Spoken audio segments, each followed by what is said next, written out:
Blessings to you, family. God is saying to you today that He will replace them.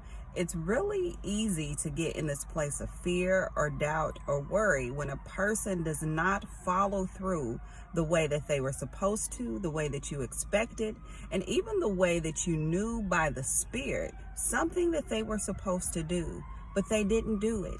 It's okay. I pray that you would release them and even release them from that responsibility that you are holding over their head so that you can receive all that God has for you. He will replace. Don't worry about it. Don't get caught up in what they did not do. Remember, God is still faithful. And if He has promised you something, if He's promised something, then that means this. It's part of His plan. And God is always faithful to make sure that His plan is executed. So release that person so that you can receive the replacement in your life. All right. I love you all. I'll talk to you later. Bye-bye.